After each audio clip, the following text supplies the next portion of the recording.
हाथ जोड़ के गुरु रहमान गुरु हो के हाथ जोड़ के विनती कर रहा है कि हुजूर इन बीएड वालों के लिए आप एनटीसी से मिलके बात कीजिए। अगर बात नहीं बनती है तो आप सुप्रीम कोर्ट में बच्चों के लिए आप प्रयास कीजिए। शिक्षा विभाग से सबसे कहूंगा कि 6 to 8 में एक भी सीट नहीं है जिसके लिए योग्य है बीएड वाले, उसमें कम से कम उतना सीट दीजिए ताकि इनकी समस्या का निराकरण हो। मैं कह रहा हूं कि जो सरबुलंद चले हो तो सरबुलंद आना, सफर से लौट के आना तो फतेहमंद आना। और बीएड वालों घबराना मत। रोड पे उतर के गुरु रहमान सर भी बच्चों के साथ भीख मांगेंगे? निश्चित 100%, क्योंकि बच्चे हमारे जान है, जान। चाहे डीएलएड वाले हो चाहे बीएड वाले हो। सबसे पहले तो ओएमआर सीट को भरने में 10 से 15 मिनट लगाइएगा, क्योंकि ओएमआर सीट में गड़बड़ी हुई तो आप योग्य होने के बाद भी फेल कर जाइएगा। मैं सांत्वना नहीं दे रहा हूं, क्योंकि आगे की रणनीति तय कर रहा हूं कि बाबू रे परीक्षा दिए रहोगे तब सुप्रीम कोर्ट में जाके हम लोग अपील भी कर सकते हैं। बिहार इकलौता एक ऐसा राज्य है जहां पे कि बीएड वालों का एग्जाम होगा, बीपीएससी का एग्जाम होगा, लेकिन रिजल्ट नहीं आएगा। बिहार ऐसा पहला इकलौता राज्य बनने जा रहा है जहां पे हर्षोल्लास के साथ बच्चे छात्र छात्राएं जाएंगे कि हम जाएंगे, एग्जाम देंगे, नौकरी लगेगा, रिजल्ट आएगा, लेकिन उन लोगों का रिजल्ट नहीं आएगा। सबसे बड़ी बात यह है। और हमारे बगल में कौन है आप लोग देख के समझ ही गए होंगे। अभी हमारे बगल में गुरु रहमान सर है और इनसे हम इसी मुद्दे पे बात करेंगे। और जो है कि आज से एग्जाम शुरू होने वाला है। आज 24 तारीख है और आज से एग्जाम शुरू होने वाला है।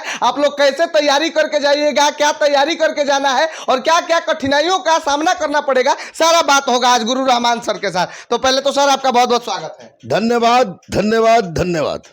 अच्छा सर, ये बताइए कि जितने सारे लोग हैं और आपको नहीं लगता कि बिहार इकलौता ऐसा राज्य है जहां पे कि बीएड वाले जाएंगे, एग्जाम देंगे, पर रिजल्ट की प्राप्ति उन्हें नहीं होगी? क्या ये हमारे बिहार का सौभाग्य है या बिहार के छात्राओं या छात्रों का दुर्भाग्य है सर? देखिए, इस पर मैं स्पष्ट रूप से आपको बता दूं कि माननीय सर्वोच्च न्यायालय के फैसले के ऊपर कोई नहीं है। सबसे बड़ी बात है कि 6 to 8 में बहाली नहीं है। 6 to 8 में बहाली देनी चाहिए थी सरकार की।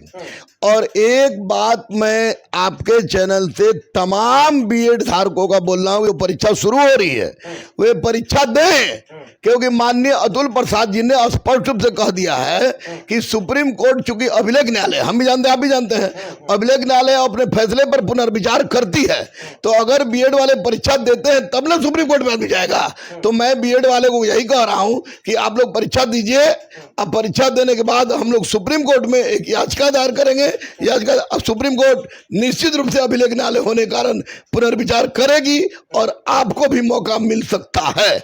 और अगर मौका नहीं मिलता है तो मैं माननीय मुख्यमंत्री से, शिक्षा विभाग से सबसे कहूंगा कि 6 to 8 में एक भी सीट नहीं है जिसके लिए योग्य है बीएड वाले, उसमें कम से कम उतना सीट दीजिए ताकि इनकी समस्या का निराकरण हो सके। अच्छा सर, जो है कि आप जो है कि बीएड छात्रों को जो है कि संतावना दे रहे हैं, या अतुल प्रसाद जी भी संतावना दे रहे हैं, लेकिन बीएड छात्र जितने भी हैं वो रोड पे आके पूरे देश में प्रोटेस्ट कर रहे हैं और उनको लग रहा है कि हमारी जो है कि एग्जाम होगी लेकिन हमको नौकरी वोकरी नहीं मिलने वाला है, हमारा रिजल्ट नहीं आने वाला है। तो वो लोग कैसे संतुष्ट होंगे सर कि जो है कि हम एग्जाम दे देंगे? तो कहीं ना कहीं अतुल प्रसाद जी जब बोले हैं तो हमारा रिजल्ट आने का संभावना है, वो लोग कैसे संतुष्ट हो पाएंगे सर? देखिए, माननीय अतुल प्रसाद जी क्या कह रहे हैं क्या नहीं कह रहे हैं हम नहीं जानते हैं, लेकिन उन्होंने एक बहुत बड़ा काम किया है कि उन्होंने इशारा कर दिया है।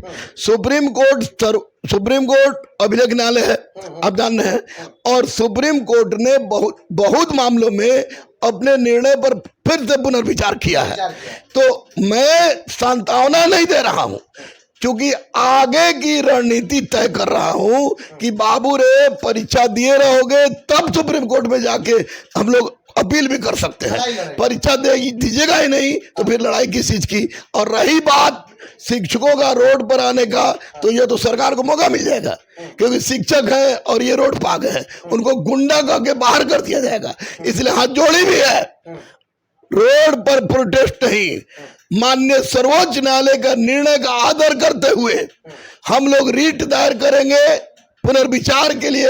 परीक्षा देने के बाद उसके लिए चंदा मांगना होगा, भीख मांगना होगा तो भी करेंगे, लेकिन किसी भी तरह का प्रोटेस्ट हम लोग नहीं करेंगे। लेकिन सरकार से अनुरोध है, हाथ जोड़ के विनती कर रहे हैं कि आज चंद्रयान आ रहा है, तीसरा हम लोग चौथा देश होने जा रहे हैं। तो हम सिर्फ यही कहेंगे कि 6 से 8 में उतनी वैकेंसी दे दीजिए ताकि बीएड वालों के साथ इंसाफ हो सके, बीएड वालों के साथ इंसाफ हो सके। अच्छा सर, ये बताइए कि एग्जाम देने जाएंगे ये लोग कल, अच्छा एग्जाम में क्या कठिनाइयां इनको सामना करनी पड़ेगी और कैसे किस तरीके से जो है कि एक दिन का समय है मात्र और तैयारी करके इन लोगों को, बीएड वालों को या पूरे शिक्षक अभ्यर्थियों को जाना चाहिए और क्या समस्याएं आगे आने वाली है? देखिए कोई समस्या नहीं है। एक तो तय है कि परीक्षा देने हम लोग जाते थे, 1,71,000 सीट है, 8-8 लाख लड़के परीक्षा दे रहे हैं, तो होटल नहीं मिल रहा है। बरसात का समय है, दिक्कत थोड़ी कठिनाई हो रही है, लेकिन मैं कहता हूं कि इस कठिनाई को झेल लीजिए और झेल के जाके परीक्षा दीजिए। सबसे पहले तो ओएमआर सीट को भरने में 10 से 15 मिनट लगाइएगा, क्योंकि ओएमआर सीट में गड़बड़ी हुई तो आप योग्य होने के बाद भी फेल कर जाइएगा। ओएमआर सीट ठीक से भरिए। एडमिट कार्ड का दो फोटोस्टेट कॉपी ले लीजिए, 2 पासपोर्ट साइज फोटो ले लीजिए और उसके बाद आपको आधार कार्ड ले लीजिए और कॉपी भी लेके जाइए।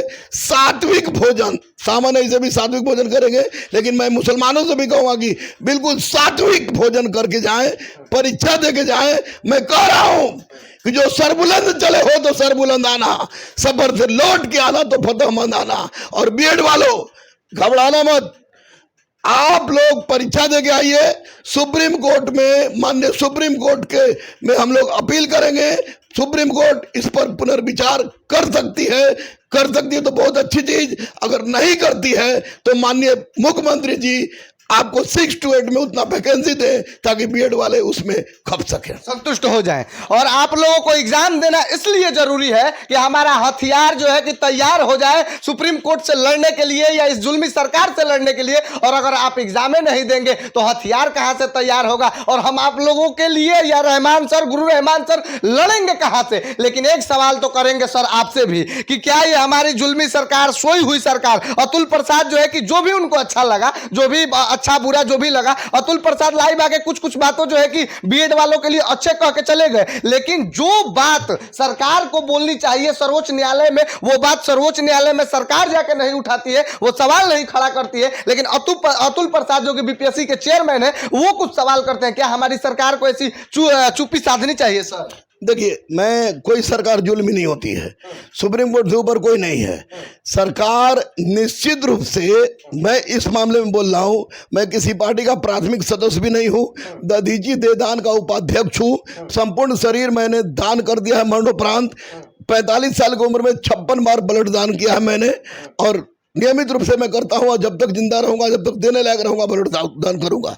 सरकार जुल्मी नहीं है, लेकिन माननीय मुख्यमंत्री जी, माननीय उप मुख्यमंत्री जी, माननीय के पाठक जी, माननीय आनंद किशोर जी, इन सब से हाथ जोड़ के गुरु रहमान, गुरु हो के हाथ जोड़ के विनती कर रहा कि हुजूर, इन बीएड वालों के लिए आप एनटीसी से मिलके बात कीजिए। अगर बात नहीं बनती है तो आप सुप्रीम कोर्ट में बच्चों के लिए आप प्रयास कीजिए।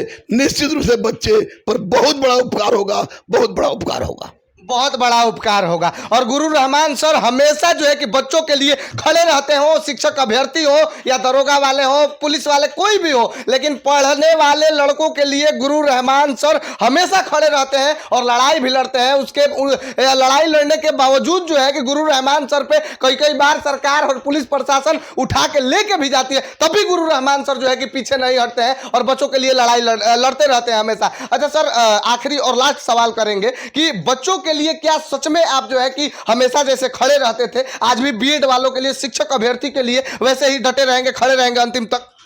मुझे, मेरी पत्नी को, मेरे बच्चों को रोटी मिलती है इन बच्चों से। मैं सनातनी हूं, प्योर सनातनी हूं, 13 फतवा झेल रहा हूं। अगर कोई गुरु बच्चों के लिए नहीं लड़ेगा, अहिंसात्मक लड़ाई की मैं बात कर रहा हूं, नहीं लड़ेगा तो फिर कौन लड़ेगा? रहमान सही के लिए मरते दम तक, अगर कोई फांसी पर भी चढ़ा दे तो भी बच्चों के लिए मैं आवाज उठाता था, उठाता हूं, उठाता रहूंगा।